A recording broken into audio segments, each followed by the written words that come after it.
Bedsheet പൊക്കി നോക്കുമ്പോൾ കഴുത്ത് കണ്ടിച്ച് മുറിഞ്ഞ ഒരവസ്ഥയിലാണ്. അത് തനിയെ കഴുത്തറുത്ത് കൊല ചെയ്യപ്പെട്ടു എന്നാണ് എന്നോട് മറുപടി പറഞ്ഞത്. ദിവസം രാവിലെ ബിരിയാണി ഉൾപ്പെടെ അവർ പാകം ചെയ്ത് കഴിക്കുന്ന, സന്തോഷിക്കുന്ന, അട്ടഹസിക്കുന്ന രംഗത്താണ് കുടുംബശ്രീക്കാർ മാർച്ച് ചെയ്ത് ഇവിടെ ഒരു ഒരു കാര്യങ്ങളും ഒരു കല്ലേറും ഒക്കെ ഉണ്ടായത്. നമ്മൾ ഒരുപാട് തരം അഭിനന്ദനങ്ങൾ അറിയിച്ചുകൊണ്ടുള്ള ബാനറുകളും പോസ്റ്ററുകളും കണ്ടുമടുത്തവരാണ്. പക്ഷേ കോടതിക്ക് ഒരു നാടൊന്നാകെ അഭിനന്ദനം അർപ്പിച്ചുകൊണ്ടുള്ള ഒരു ഫ്ലെക്സ് ബോർഡ് ഒരുപക്ഷെ കൊല്ലം ജില്ലയിലെ തലച്ചിറയിൽ ഈ ഒരു ബോർഡ് മാത്രമേ കാണൂ. ജാസ്മിൻ എന്ന സഹോദരി മരിച്ചിട്ടില്ല. അവളുടെ ഘാതകനായ ഷാനവാസ്, സ്വന്തം ഭർത്താവ്, അവന് കോടതി 2 ലക്ഷം രൂപയും ജീവപര്യന്തവും ശിക്ഷ വിധിച്ചതിന്റെ നാട്ടുകാരുടെ സന്തോഷ സൂചകമായി കോടതിക്ക് അഭിനന്ദനങ്ങൾ അർപ്പിച്ചുകൊണ്ടുള്ള ഒരു ഫ്ലെക്സ് ബോർഡാണ് ഈ കാണുന്നത്. ഈ കാണുന്ന ജാസ്മിൻ ഈ തലച്ചിറയിൽ ഒരു ഹോട്ടൽ നടത്തുകയായിരുന്നു. ഭർത്താവും ഒക്കെ ഉണ്ട്. എല്ലാവരോടും വളരെ സൗമ്യമായി ഇടപെടുന്ന നല്ല ഒരു സ്ത്രീ. ഒടുവിൽ 2015 ഈ ഭർത്താവ് ഷാനവാസ് ഇവിടെ അവന്റെ ഫോട്ടോയും അടിച്ചിട്ടുണ്ട്. ഇവൻ അതിക്രൂരമായി ഈ ജാസ്മിനെ വെട്ടി തുണ്ടമാക്കി കൊലപ്പെടുത്തുകയായിരുന്നു. അന്ന് ആക്ഷൻ കൗൺസിൽ രൂപീകരിച്ച് ഈ നാടൊന്നാകെ നിയമ പോരാട്ടത്തിലായിരുന്നു. ഒടുവിൽ കൊല്ലം ജില്ലാ സെക്ഷൻ കോടതി ഇവന് കടുത്ത ശിക്ഷ വിധിച്ചു. ഇനി നമുക്ക് ഈ ജാസ്മിന്റെ കൊലപാതകവുമായി ബന്ധപ്പെട്ട് നാട്ടുകാരുടെ പ്രതികരണങ്ങൾ കൂടി ഒന്ന് തരാം. 2015 ജനുവരി മാസം 22-ാം തീയതി രാത്രി ഏകദേശം 11:30 കഴിഞ്ഞ് 12 മണിക്കകമാണ് ഈ കിടപ്പുമുറിയിൽ ജാസ്മിൻ എന്ന 30-കാരി ദാരുണമായി കൊല ചെയ്യപ്പെട്ടത്. അപ്പോൾ അന്ന് വെളുപ്പിന് ഒരു 3 മണിക്കാണ് അടുത്ത അയൽവാസിയായ ഷിബു എന്ന ചെറുപ്പക്കാരൻ എന്നെ വീട്ടിൽ വന്ന് വിളിച്ച് ഞാനൊരു സംഭവം ഉണ്ട് എന്ന് അറിയിച്ചത്. ആ നിമിഷം തന്നെ ഷിബുവിനോടൊപ്പം ഞാൻ ഈ വീട്ടിലേക്ക് കടന്നു വരികയും, ഞാൻ കടന്നു വരുമ്പോൾ ഈ വീടിൻ്റെ ഹാളിന് ചുറ്റും ഭിത്തിയിൽ ചാരി ഭർത്താവ് ഷാനവാസും മക്കളും തള്ളയും മറ്റ് വാപ്പായടക്കം അവിടെ ഇരുന്ന് കരയുകയാണ്. ഞാൻ അവിടെ വന്ന് അകത്ത് കയറി കിടപ്പുമുറിയിൽ ചെന്ന് ബെഡ്ഷീറ്റ് പുതച്ചിട്ടിരുന്ന ആ ബോഡി ഞാൻ ബെഡ്ഷീറ്റ് പൊക്കി നോക്കുമ്പോൾ കഴുത്ത് കണ്ടിച്ച് മുറിഞ്ഞ ഒരവസ്ഥയിലാണ്.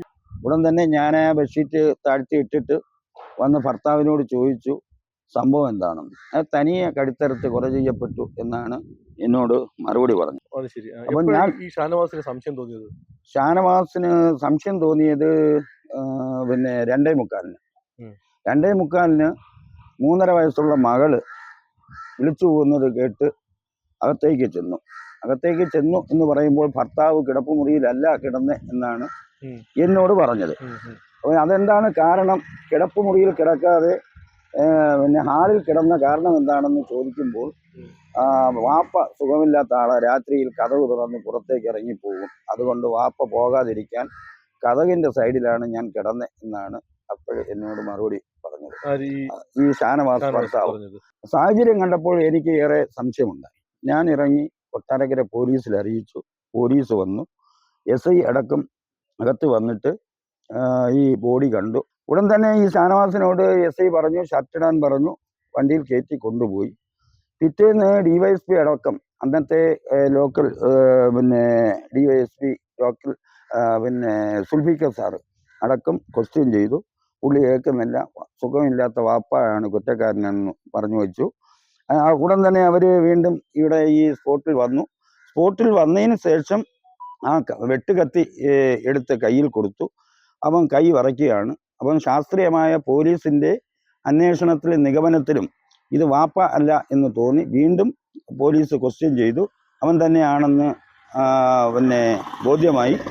അപ്പോൾ ബോധ്യമാവാൻ കാര്യം, ഞാൻ അറിയാൻ കാര്യം, ഈ ബോഡി ഈ ജാസ്മിൻ എന്ന കൊല ചെയ്യപ്പെട്ട ജാസ്മിൻ്റെ ബന്ധുക്കൾ, വാപ്പ ഉമ്മ അടക്കം ഈ ബോഡി പോസ്റ്റ്മോർട്ടം കഴിഞ്ഞ് കുണ്ട്ര കുരിപ്പള്ളിയിലേക്ക് കൊണ്ടുപോവുകയാണ്. അവിടെ കബറടക്കം നടത്താം എന്ന് പറഞ്ഞതിൻ്റെ അടിസ്ഥാനത്തിൽ ഇവിടെ ഒരു തർക്കമുണ്ടായി.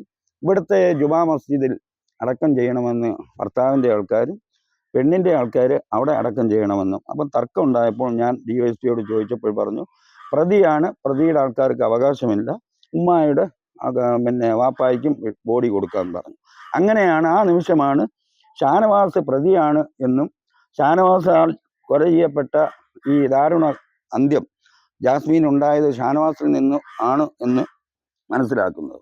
ഈ കുട്ടികളാണോ ഇത് കാണുന്നത്? ഷാനവാസ് വെട്ടി കൊലപ്പെടുന്നത് കാണുന്നത്? കൊല ചെയ്യപ്പെട്ടത് കുട്ടി അല്ല, പിന്നെ മൂത്ത മകൻ കാണുന്നു. ആ കുട്ടികളുടെ മൊഴിയാണോ ഇത്? അഫ്സലിന്റെ മൊഴിയുമുണ്ട്, ശാസ്ത്രീയ തെളിവുമാണ് ഇതിൽ മുന്തിയായി ഈ പിന്നെ ശിക്ഷ കിട്ടാനുള്ളൊരു കാരണം. അന്ന് പോലീസിന്റെ ഭാഗത്തുനിന്ന് ഉണ്ടായ ഫസ്റ്റ് വീഴ്ച എന്ന് പറയുന്നത് ഈ പ്രതിയെ, കസ്റ്റഡിയിലുള്ള പ്രതിയെ തൊണ്ടിയെടുക്കുവാനോ ഈ പിന്നെ കൊല ചെയ്യപ്പെട്ട ഭാഗത്തേക്ക് കൊണ്ടുവരുവാനോ പോലീസ് തയ്യാറായില്ല, കൊണ്ടുവന്നില്ല. അത് ഒരു എന്തെങ്കിലും ഏറ്റവും വലിയൊരു കുറ്റകൃത്യമാണ് അത് ചെയ്തത്. പക്ഷേ കാശ് കൊടുത്തിട്ടോ അല്ലെങ്കിൽ രാഷ്ട്രീയ ഇടപെടലോ എന്തായാലും അതിലൊരു സാമ്പത്തിക ഇടപാട് പോലീസിന്റെ ഭാഗത്തു നിന്ന് ഉണ്ടായിട്ടുണ്ട്. പോലീസ് അതിൻ്റെതായ ഒരു മൗനം ഉണ്ടായി. അതുകൊണ്ട് ആ രീതിയിലേക്ക് നീങ്ങിയില്ല, അവർ കൊണ്ടുവന്നില്ല, പ്രതിയെ സ്പോട്ടിൽ കൊണ്ടുവന്നിട്ടുമില്ല. അതിന്റെ അടിസ്ഥാനത്തിൽ പിന്നെ ഇവിടെ വ്യാപകമായ കുടുംബശ്രീയുടെ വെട്ടിക്കര പഞ്ചായത്തിലെ മുഴുവൻ യൂണിറ്റുകളും സംഘടിച്ചുകൂടെ പ്രതിഷേധം ഉണ്ടായി, ബഹുജന പ്രക്ഷോഭം ഉണ്ടായി, പോലീസുമായി പിന്നെ ജനങ്ങൾ ഏറ്റുമുട്ടി, ഒട്ടനവധി തവണ ഏറ്റുമുട്ടി. പിറ്റേ ദിവസം രാവിലെ ഈ വീട്ടിൽ പിന്നെ ബിരിയാണി ഉൾപ്പെടെ ഭക്ഷണം പാകം ചെയ്ത് വീട്ടിൽ പിറ്റേ ദിവസം രാവിലെ ബിരിയാണി ഉൾപ്പെടെ അവര് പാകം ചെയ്ത് കഴിക്കുന്ന, സന്തോഷിക്കുന്ന, അട്ടഹസിക്കുന്ന രംഗത്താണ് കുടുംബശ്രീക്കാർ മാർച്ച് ചെയ്ത് ഇവിടെ ഒരു പിന്നെ ഒരു കാര്യങ്ങളും ഒരു കല്ലേറും ഒക്കെ ഉണ്ടായത്.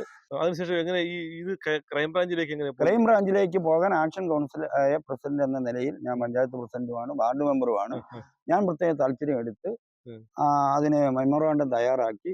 ഉമ്മൻചാണ്ടി സാറ് മുഖ്യമന്ത്രിയാണ്, രമേശ് ചെന്നിത്തല ആഭ്യന്തര വകുപ്പ് മന്ത്രിയാണ്, രണ്ടുപേർക്കും കൊടുത്തു. ഉത്തരവിടിയിച്ച്, ഓർഡർ ഇടിയിച്ച് ക്രൈംബ്രാഞ്ച് ഏറ്റെടുത്തു. വീണ്ടും അന്വേഷണം നടത്തി. അങ്ങനെയാണ് ഈ കേസ് മുന്നോട്ട് പോകുന്നത്. ചുരുക്കി പറഞ്ഞാൽ ഇത് ശാസ്ത്രീയ തെളിവ് കൂടി കൊണ്ടാണ് ഈ ശിക്ഷ ലഭിച്ചത്. അങ്ങനെ ജീവപര്യന്തരവും അതുപോലെ തന്നെ കുട്ടികൾക്ക് പിന്നെ 2 ലക്ഷം രൂപയും കൊടുക്കണമെന്നാണ് ഉത്തരവുണ്ടായത്. അതിന്റെ അടിസ്ഥാനത്തിൽ ഈ പ്രത്യേക സാഹചര്യത്തിൽ കോടതിയെ പ്രത്യേകമായി അഭിനന്ദിക്കുന്നു. ജാസ്മിനെ കൊലപ്പെടുത്താനുള്ള പ്രധാന കാരണം എന്താ? എന്തിനായിരിക്കും കൊലപ്പെടുത്തിയത്? പ്രധാന കാരണം ഒന്ന്, ഇവർ തമ്മിലുള്ള ഒരു സംശയകരമായ പിന്നെ സംസാരം. ഭാര്യയ്ക്ക് ഭർത്താവിന് സംശയമായിരുന്നു ഒന്ന്. രണ്ടാമത്തെ കാര്യം എന്ന് പറയുന്നത് പിന്നെ ഈ സാമ്പത്തികമായി ഇങ്ങനെ ഭർത്താവിൻ്റെ ഈ അഴിഞ്ഞാട്ടവും ദുർനടപടിയും കാരണം ഉള്ള സാമ്പത്തികം പൊയ്ക്കൊണ്ടിരുന്നു, കടത്തിലേക്ക് മുങ്ങി. അപ്പം ഈ വസ്തു വിൽക്കണം എന്നുള്ള ഒരു സങ്കല്പം ഉണ്ടായിരുന്നു, സംസാരം ഉണ്ടായിരുന്നു. ആ സംസാരത്തിന്റെ ഭാഗമായി എപ്പോഴും വഴക്കായിരുന്നു. പ്രധാനപ്പെട്ട ഈ 2 പോയിന്റാണ്. സ്വന്തം കുഞ്ഞുങ്ങളുടെ കൺമുന്നിലിട്ടാണ് ആ അരും കൊല നടത്തിയത്. ഇത് കണ്ടു നിൽക്കേണ്ടി വന്ന കുട്ടികളുടെ മാനസികാവസ്ഥ, അവർ ആ മൊഴിയിൽ ഉറച്ചു നിന്നു. ഒടുവിൽ ഇവൻ കുറ്റവാളിയാവുകയും ചെയ്തു. അങ്ങനെ കൊല്ലം ജില്ലാ സെഷൻ കോടതി ജീവപര്യന്തം ശിക്ഷ വിധിക്കുകയും 2 ലക്ഷം രൂപ പിഴ ഈടാക്കുകയും ചെയ്തു. ഇപ്പോൾ ഈ വീട്ടിൽ ആരുമില്ല, ആളില്ല, അനക്കമില്ല, ആൾതാമസമില്ല. ഒരു വലിയ കൊലപാതകം നടന്ന ഒരു പ്രേതാലയമായി ഈ വീട് മാറിക്കഴിഞ്ഞു. ക്യാമറമാൻ നിസാം കുർത്തുപ്പിടിക്കൊപ്പം ജയചന്ദ്രൻ, മാസ്റ്റർ ന്യൂസ് കേരള.